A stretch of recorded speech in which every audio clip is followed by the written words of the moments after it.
I'm William Cooper, and you're listening to The Hour of the Time. Hello, baby. It took me a long time to face our situation. But I finally got there, and I want to tell you. I said if you don't know me by now, you never gonna know me. Oh, no. All the things that we've been through, you should understand me like I understand you.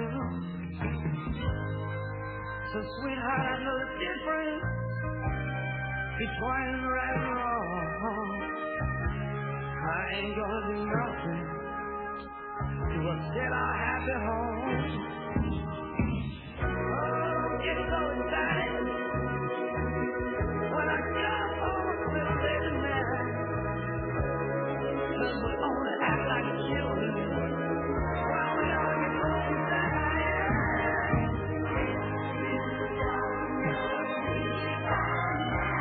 Listen, baby,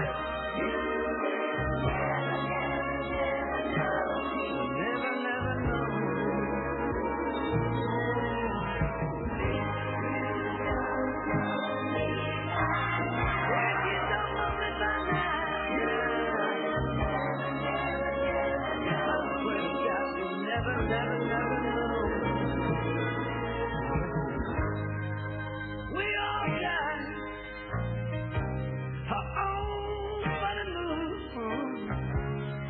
I've got mine, like a woman you got yours too. So trust in me,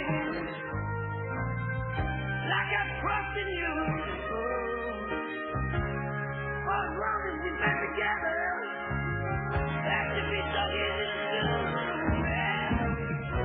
Just get yourself together, all we might as well say goodbye. What good is this love affair when we can't say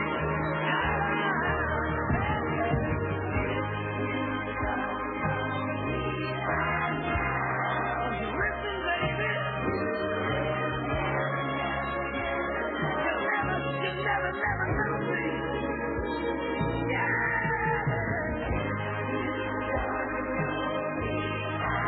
Why don't you hear me, baby? I think it's over.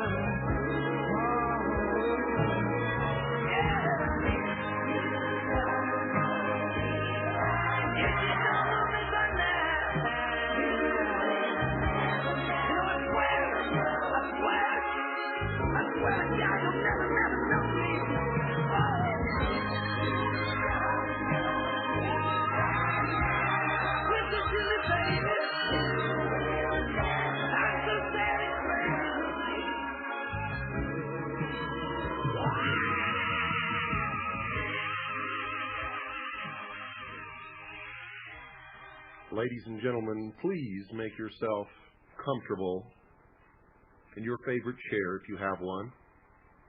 Make sure that you have everything there with you so that you don't have to get up and walk out of the room during this program. For tonight, I'm going to do something that I've wanted to do for a long, long time. And until this radio program became a reality, could probably never have done. And ever since May the 4th, 1992, I've been thinking about this moment, trying to formulate in my mind exactly what it was that I would say to all of you. Because tonight, ladies and gentlemen, I'm not going to be giving you information from sources or from CAGI or from my research. I'm going to speak to you from my heart to yours. And I hope that we can have a real communication. I'm going to be speaking to you from a point of deep, deep concern and a total love for all of you and for this country, this great, great nation, for the Constitution and the Bill of Rights that our forefathers so thoughtfully placed into our hands and into our keeping for their posterity. And folks, there's not going to be any commercials during this hour. This is on my nickel, because this is important. And after this program is over, after it's over, if you still walk away from your radio set confused about who I am or what I'm about or what I'm attempting to do or who you are and what you're about and what you should be doing, then I will have failed in my efforts during this hour. I want to apologize for Swiss America Trading because they're not going to get any calls tomorrow, and they've backed us 100%.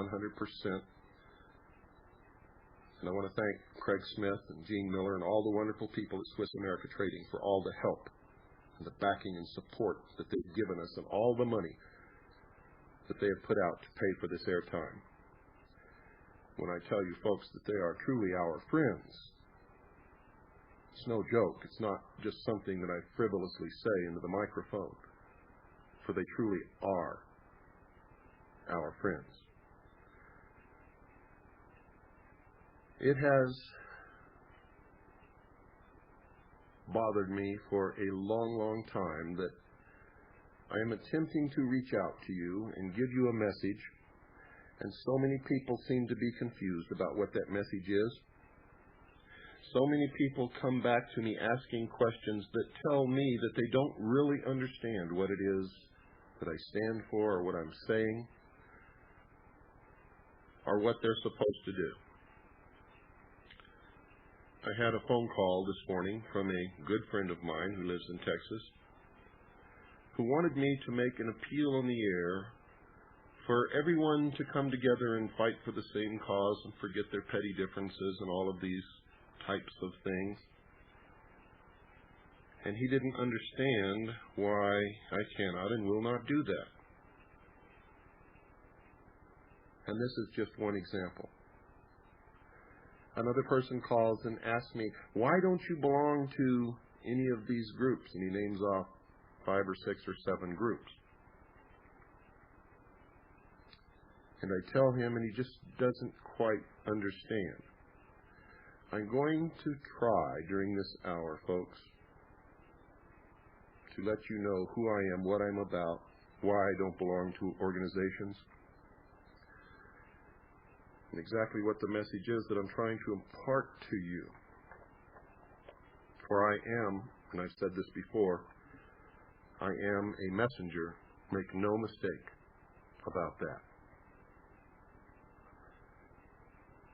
Now, to give you some example of the type of confusion that's out there, I am called an anti-Semite by Jewish people, and of course, I am not. The blacks don't understand it when I say that they are just as racist as most whites, Jews, and Orientals whom they call racist. When they band together and hold up their fist and yell black power and plan and wait for the day when they can form their own black nation.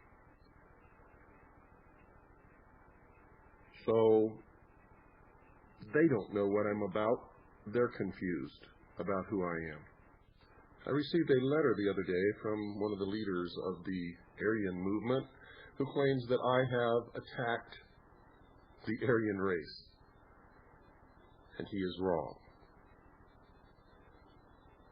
For in my message that we are all one people and that the enemy is dividing us to conquer us, they all misinterpret my message. You see, if I don't come out for the white Aryan racist point of view, then I must be anti-Aryan, and that is not true. If I do not support the blacks' goals of bringing together a black nation, then I am anti-black, and that is not true. If I print the protocols of the wise men of Zion in my book, then I must be anti-Semitic, and that is not true. Most people, when they read my book, they read it selectively, and it must be read word for word from beginning to end with nothing omitted, for the book flows and everything leads into everything else. For those of you who may be Jewish, I specifically stated in my book that I believe that the protocols of the wise men of Zion are, if not in its entirety, at least partially, is made up of the plan that's being used to enslave us all. I state in my book that it was not written by Jews, and the document itself confirms that for people who can use their intellect and knows anything about Jews. I used it as an example in my book as how the plan to manipulate us all into the one-world totalitarian state could be suppressed by those whom the plan intends to enslave or eliminate, simply by making the document appear to have been written by those people. In my book, I talk about the manipulation of blacks. I talk about the fallacy of a master race, which is what generally the Aryans believe. And on this radio show, I've attempted to impart to you that those of you of the Christian faith who believe in the identity movement are wrong. You see, either Christ's ministry obliterated and superseded all that came before, or it did not. You cannot selectively say that Christ superseded some things and did not supersede others. Either the New Testament replaced the Old, or it did not. If you are a Christian, of course, if you are a Jew, then it makes no difference whatsoever, for you have always stuck with the Old Testament. And I heard the other night, I believe it was Pastor Bob, stating that he had seen on television 3 Jewish rabbis, very famous Jewish rabbis, he stated, who claimed that they had never read the first 5 books of the Bible. And he was probably correct in what he said, but he certainly misinterpreted, because you see, the Jews do not read the Bible. The first 5 books of the Christian Bible is, in fact, the Torah.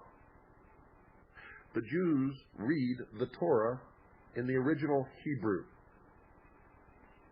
and they have no need nor desire, according to the tenets of their religion, to ever read the Bible or the first 5 books of the Bible. Every young man of the Jewish faith, while he is a young man, must study the Torah, which is the first 5 books of the Christian Bible. While he studies the Torah, he's being prepared for what's called the Bar Mitzvah, or his coming into manhood. At his Bar Mitzvah, he recites from the Torah. So while Pastor Bob certainly was correct in that the Jews do not read the first 5 books of the Bible, and the first 5 books of the Bible are their Torah, he misinterpreted it to mean that they never read those books at all. In fact, ladies and gentlemen, they read a better book. They read the uncorrupted Torah that has not been perverted in translation over thousands of years, and they read it in the original Hebrew. Now, that's not to say that I'm putting any kind of stigmatism on the first 5 books of the Christian Bible, beginning with the book of Genesis. But you have to understand that in the process of translation into English by different authorities over the years, the meanings of some words have been changed. The meaning of the message that Pastor Bob was delivering, and I believe that he was doing this sincerely from his heart, according to his understanding, was that the Jews are not the true Israelites, that they don't even read the first 5 books of the Bible, that they go by something else. His message was flawed because it was not true, and it was not true because he does not understand anything about the Jewish people. Now, don't get me wrong, folks, I'm not Zionist. I am not for or against Israel. I believe Israel should stand on its own 2 feet. And if it survives, it survives. If it does not, it does not. Period. Israel does not support me or these broadcasts. I happen to know that at the heart and soul of what is changing the world and bringing about the New World Order is a strong element of Zionism, which has nothing to do with Judaism or the Jewish people, but is an Aryan thing. You see, the Aryan racists believe that they are a master race, that they are the true Israel.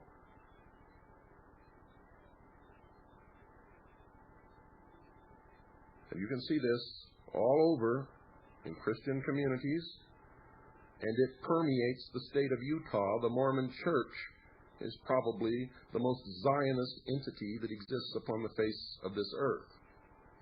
For those of you who have not studied history, it was not the Jews who brought about the formation and the reality of the state of Israel. It was powerful interests in the United States and in England who caused this to happen. But this is not preached from your pulpits of your local churches. This is not told to you if you are a follower of the Prophet Muhammad. All of us, as a whole people, are being manipulated. We're being manipulated by our religious beliefs, by the heads of our churches. We're being manipulated by the secret societies in bringing about the New Age. We are manipulated by the media, which is owned and controlled by these people. And just Monday night, I brought you an entire hour identifying by name who these people are. And yet you still allow yourselves to be divided so that they can put the chains around your ankles and lead you into slavery. And you must understand these basic things before you can understand where I'm coming from, ladies and gentlemen, and before you can understand where you're going if you don't change this attitude. For everyone asks me, what should I do? Everyone asks me, who can I believe? Everyone says, well, if you don't belong to these organizations, they must be no good. Or if you don't belong to this organization, you must be against it. That's not true, ladies and gentlemen. The strength of the American people has always been in their fierce independence. Their ability to use their common sense, and up until about 1913, their ability to discern the truth from a lie. Most people who live upon this earth today wouldn't know the truth if it smacked them right in the nose. My message, ladies and gentlemen, is that unless the human race as a whole, all of us, each individually, learn that we do not need to to look to someone else to find the truth, then we will always be slaves. My message is that we must mature, or we will always be children, and children always need a mother and a father, Isis and Osiris. My message is that each one of us must learn to discern the truth, to research, to investigate. That it's okay to give some of your power to a leader as long as you never believe anything the leader says and check everything that they tell you. And never do anything upon the orders or suggestion of a leader that you know to be wrong. There will come a day, ladies and gentlemen, when we do not need leaders or governments. But that day is far off in the future. That day is not today. I can look out across this country and around the world, and I can see that. Most people are sheeple, not people at all. Sheeple always need a shepherd. Always. And the shepherd will, because of necessity, fleece the sheep and occasionally lead them to slaughter.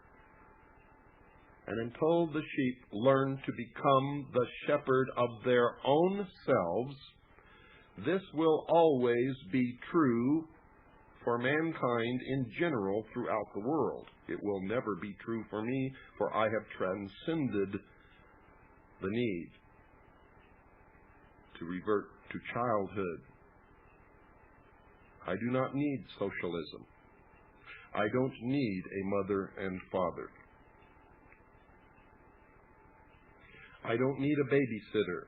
I have learned to think for myself. I don't even need a paycheck. My needs are very simple.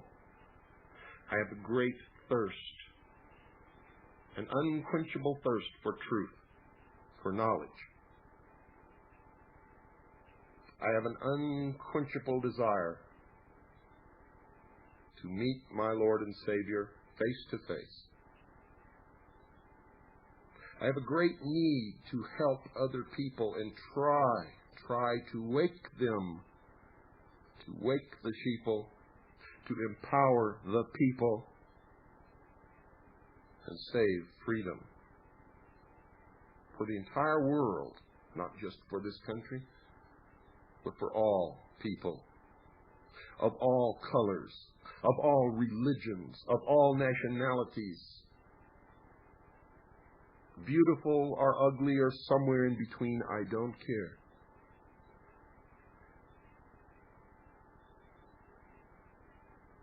I have this great feeling of compassion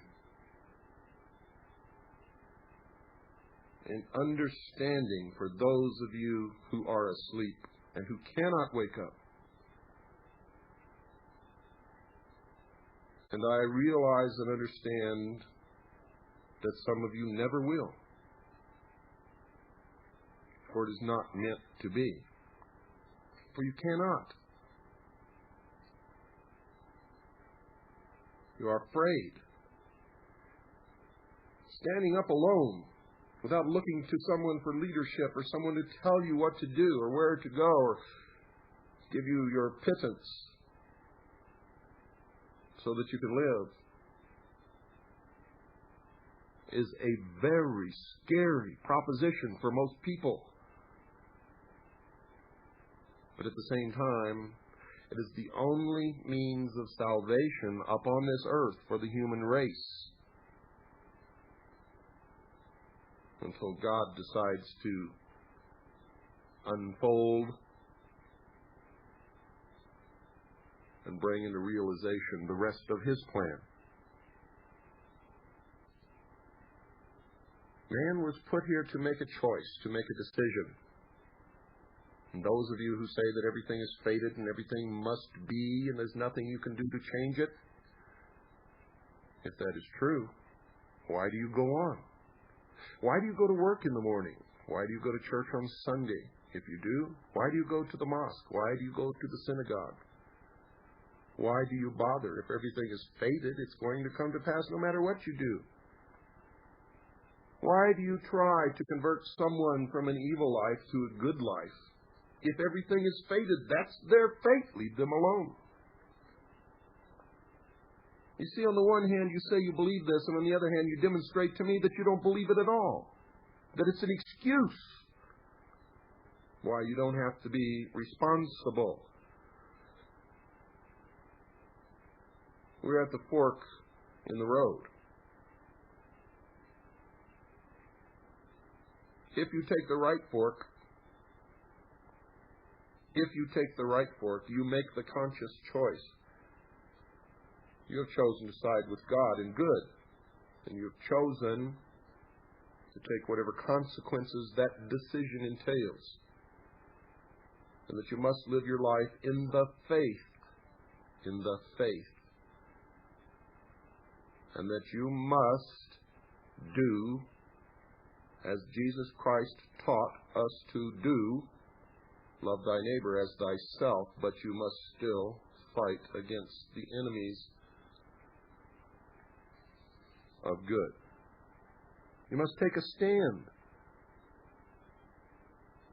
And if you take the left fork, you have chosen to live in the material world, to be ruled, to be led by Lucifer, Satan. You have chosen to live your life by your works,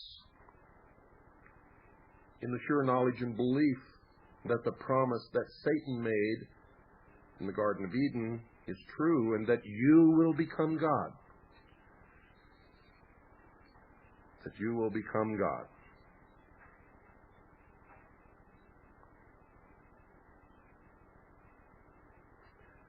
Now, ladies and gentlemen, it matters not to me which choice you make, except that I wish you the best. And the best is the right choice, the right fork in the road. I have made my choice, and I am standing on God's battlefield, fighting this battle here. And if you take the left fork, I will feel sorry for you, but I will strike you down when it is required, for you have chosen the side of my enemy, of the enemy of God. And if you come against me on this battlefield, I must, of necessity, to fulfill my destiny, strike you down. It's that simple. It is that simple, ladies and gentlemen. There's nothing complicated about any of this. We're in a great struggle between the forces of good and the forces of evil upon this earth. It is the spiritual world, those who live by the law of God and by faith, those of the water of life, against those of the priesthood of the God of fire, Lucifer, of the material world, who live for things, for works. These two worlds can never be reconciled. Never.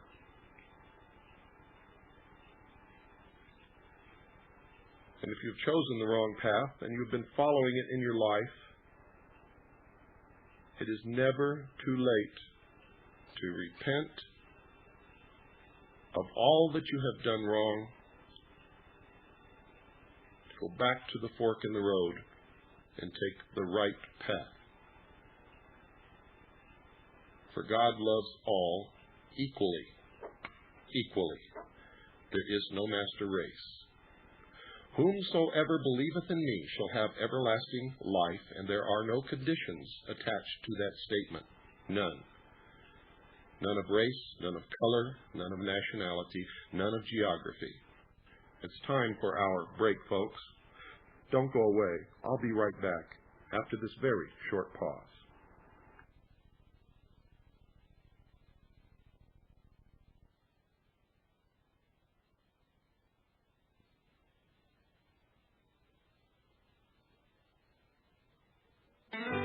This ain't coming from no prophet, just an ordinary man. When I close my eyes, I see the way this world shall be when we all came in it.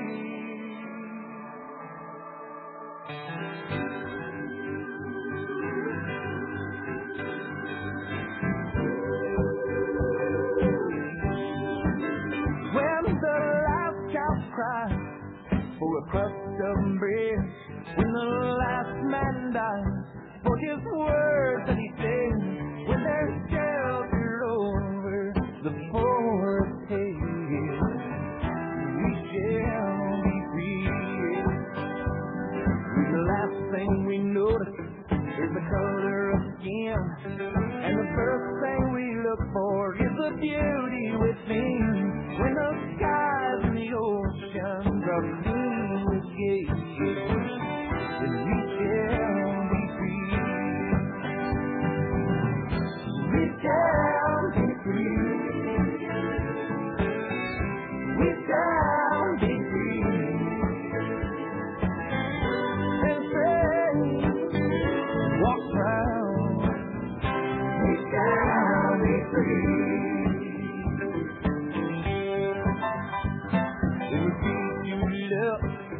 Anyone we choose, when this world's begging us for all different views, when we all can worship from our own kind of pews, then we shall be free. We shall be free. We shall be free. Have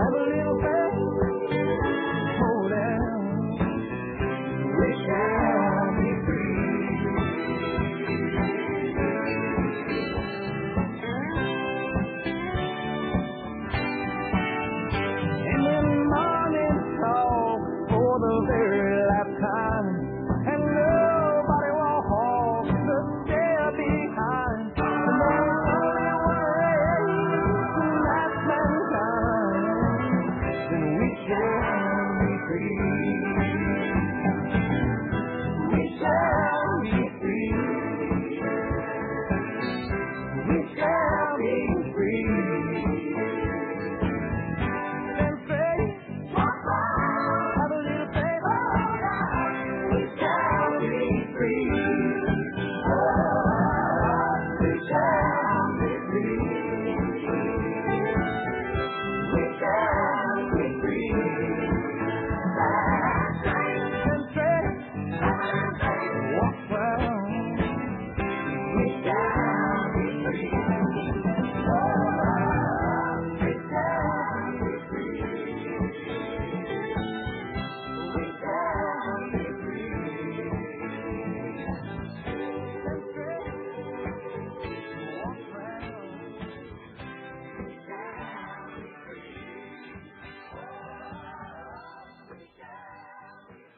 Ladies and gentlemen, Delamar Duveris once said, "One basic truth can be used as a foundation for a mountain of lies, and if we dig down deep enough in the mountain of lies and bring out that truth to set it on top of the mountain of lies, the entire mountain of lies will crumble under the weight of that one truth. And there is nothing more devastating to a structure of lies than the revelation of the truth upon which the structure of lies was built, because the shock waves of the revelation of the truth reverberate and continue to reverberate throughout the earth for generations to follow, awakening even those people who had no desire to be awakened to the truth." Now, folks, there have been many, many related sequential coincidences all throughout my life. Incidents that by themselves would have led nowhere. Statistically, the odds against the same or a related sequence of events happening to one individual are astronomically high against. It is this series of incidents that have convinced me that God has had a hand in my life. I do not believe in fate. I do not believe in accidents. I cannot and will not accept the theory that long sequences of unrelated accidents determine world events. It's inconceivable that those with power and wealth would not band together with a common bond, a common interest, and a long-range plan to decide and direct the future of the world. For those with the resources to do otherwise would be totally irresponsible. I know that I would be the first to organize a conspiracy to control the outcome of the future if I were such a person and a conspiracy did not yet exist. I would do it in an attempt to ensure the survival of the principles in which I believe, the survival of my family, my survival, and the survival of the human race, if for no other reason. I believe, therefore, that a grand game of chess is being played on a level that we can barely imagine, and we are the pawns. Pawns, ladies and gentlemen, are valuable only under certain circumstances and are frequently sacrificed to gain an advantage. Anyone who has studied military strategy is familiar with the concept of sacrifice. Those who have seriously studied history have probably discovered the real reason we go to war on a regularly scheduled basis. Now, before you ever begin trying to understand my message, folks, I advise you to play at least 2 complete games of chess. You must learn the rules they play by. You must realize objectively that some pieces are more valuable than others and that the king is the most valuable of all. You cannot learn reality if you get caught up in the fantasy that it's not fair. You must come to know that the ultimate outcome of the game is the only thing that counts. You see, you were lied to when you were told that it does not matter whether you win or lose, it's how you play the game. Winning in the world of the elite is everything. Indeed, ladies and gentlemen, it is the only thing. The power, elite, the priests of the mystery religion of Babylon intend to win. My research has shown at this point that the future laid out for us may be just about impossible to change. I do not agree with the means by which the powerful few have chosen for us to reach this end. I do not agree that the end is where we should end at all. But unless we can wake the sheeple, nothing short of civil war will stop the planned outcome. Now, folks, I base that statement not on defeatism, but on the apathy of the majority of the American people. 25 years ago, I would have believed otherwise, but 25 years ago, I was also sound asleep. We have been taught lies. Reality is not at all what we perceive it to be. We cannot survive any longer by hanging on to the falsehoods of the past, no matter what they are. No matter what you think you believe, you must confront reality now at this point in history, or you are lost. Reality must be discerned at all costs if we are to be a part of the future. Truth must prevail in all instances, no matter who it hurts or helps, if we are to continue to live upon this earth. Now, folks, at this point, what we want may no longer matter. It is what we must do to ensure our survival that counts.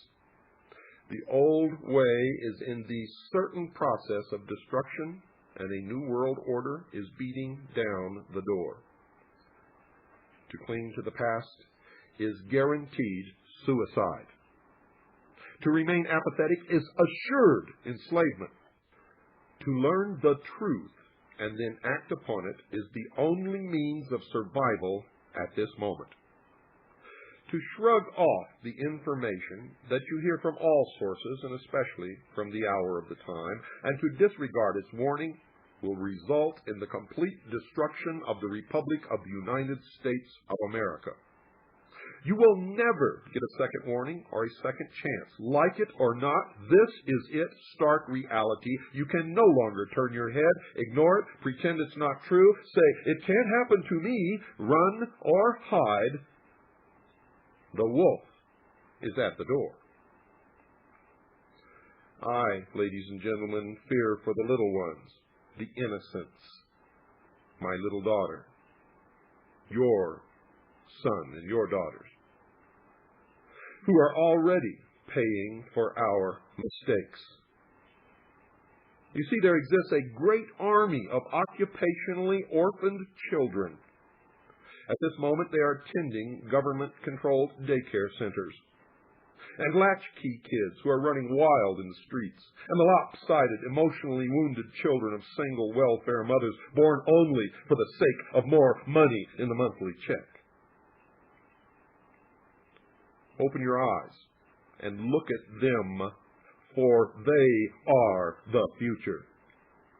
In them I see the sure and certain destruction of this once proud nation. In their vacant eyes I see the death of freedom. They carry with them a great emptiness, as if they have no soul. And someone will surely pay a great, great price for their suffering. Now, if we do not act in concert with each other and ensure that the future becomes what we need it to be, then we will surely deserve whatever fate awaits us. I believe, ladies and gentlemen, with all my heart and soul that God put me in places and in positions throughout my life so that I would be able to deliver this warning to His people. I pray that I have been worthy and that I have done my job. And this is my creed. I believe first in God, number one in my life, the same God in which my ancestors believed. I believe in Jesus Christ and that He is my Savior. Second, I believe in the Constitution of the Republic of the United States of America without interpretation as it was written and meant to work. For it is the only document in the history of the world that ever set anyone truly free.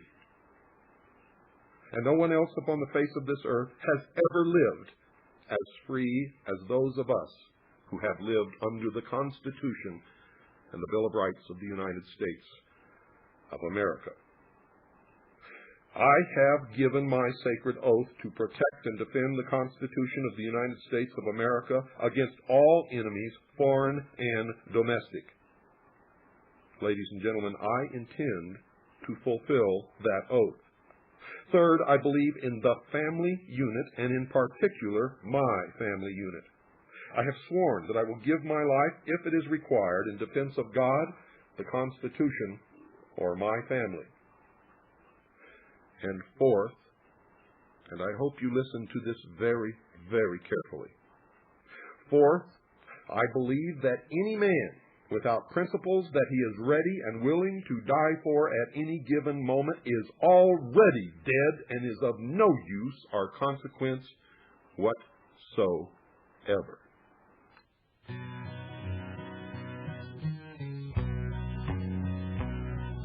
People, I think it's time we stop this running around. This world is going too fast and we'd like to slow it down. Don't let them talk you into doing what you don't want to. Just learn to say no and learn how to refuse. 'Cause you don't owe nobody nothing except God above.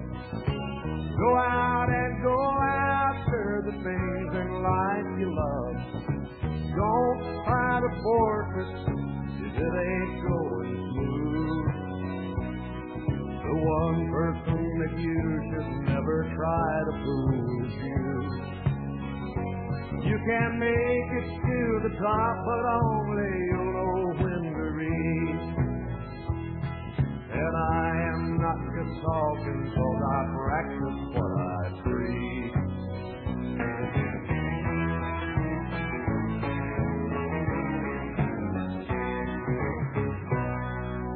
Maybe you don't do all the things you're supposed to.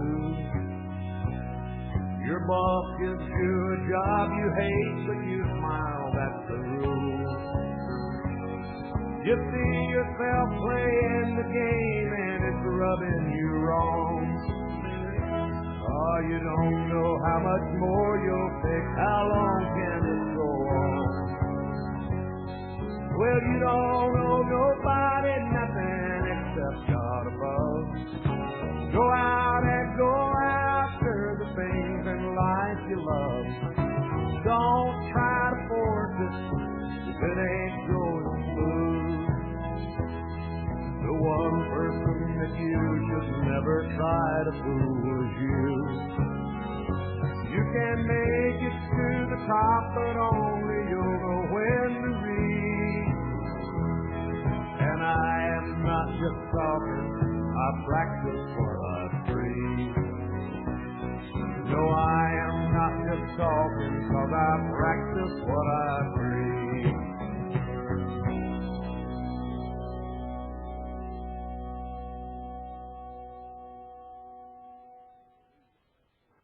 Ladies and gentlemen, I believe in our Constitution and in the Bill of Rights. I believe in it wholeheartedly without reservation. And I know that what I deny to others, I deny myself. I cannot take any rights away from anyone else that I also claim for myself. So I must allow everyone to speak. I must allow everyone to have their own religion, their own beliefs. It doesn't matter what that religion is.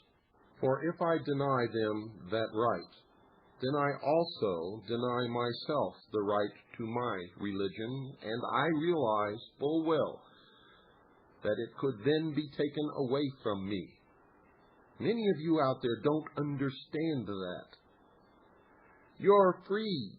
You're an American, or you're not. What you denied to the Nazi espousing his filth on the street corner, you deny yourself. And it is not in denying him his speaking ability that will save you. It is finding the truth for yourself and teaching it to your children, and even better yet, teaching your children how to find the truth for themselves that will insulate the good from the bad. Nothing else will do it. Legislating morality does not do it. It is an active, constant search for the truth that never ends, teaching your children how to perform the same search, and a free flow of information always. Ladies and gentlemen, occasionally I call you sheeple. Occasionally I demonstrate a great impatience with the way things are, and sometimes with the way you are. I would not do that if I did not care about you. For if I did not care, I would not bother. I love you all. You are the sum total of everything that I care about. And the Constitution and the Bill of Rights protects us against usurpation of our Creator-endowed rights, those rights given to us by God that make us what we are. I hope that you're beginning to understand me and what I am about. For it's not complicated at all, ladies and gentlemen. I cannot and will not join any organizations simply because I do not need a leader. I also am a messenger, and to join an organization pins me with whatever that organization is. Whether I am or not, I get labeled with that label. And then millions of people will not listen to what I have to say if I am wearing a label. So while many Jews may think I'm anti-Semitic and many blacks may think I'm anti-black, And many Aryans may think I'm anti-Aryan. And on and on and on and on. I am only a messenger. I deliver the truth, whatever that truth may be. I will continue to do that until every single person upon the face of this earth has heard my message. And once that is done, it will be time for me to go, folks. For that is the sum total of the purpose of my life. The message is that mankind must mature, must grow up, and we must do it now. We are playing with toys that can destroy us all. We have fractured ourselves into groups which oppose each other with the end result of destruction of races, peoples, countries, maybe even continents. Maybe even all life upon this earth. We are flirting with destruction. We have abandoned God, and I'm not even going to begin to try to tell you the consequence of that action. This is the only nation in the history of the world formed upon the cornerstone of God, Creator-endowed rights. We must go back to basics, go back to our Constitution and our Bill of Rights, and we must go back to God. If we do not, we, as a nation, as a people, are doomed. I want to take a moment now to thank two very special people in my life. I get my sustenance from them. I derive my courage from them. They care for me when I am wounded. They prop me up. They dry my tears. They are always there for me. You know very little or nothing about them. My wife, Annie, and my little daughter, Dorothy, whom I call Pooh. Annie and Dorothy, I love you more than I could ever say. And for those of you who doubt the power of God, I have recently been praying that the children who were lost to me would come home. Jennifer Lynn, you have come home. I love you. I have always loved you.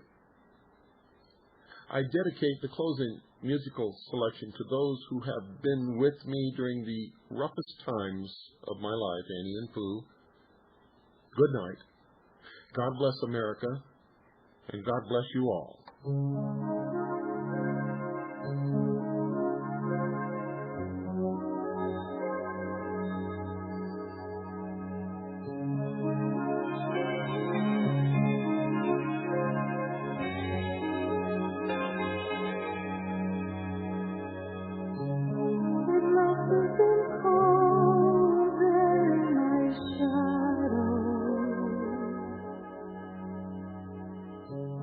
To never have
you.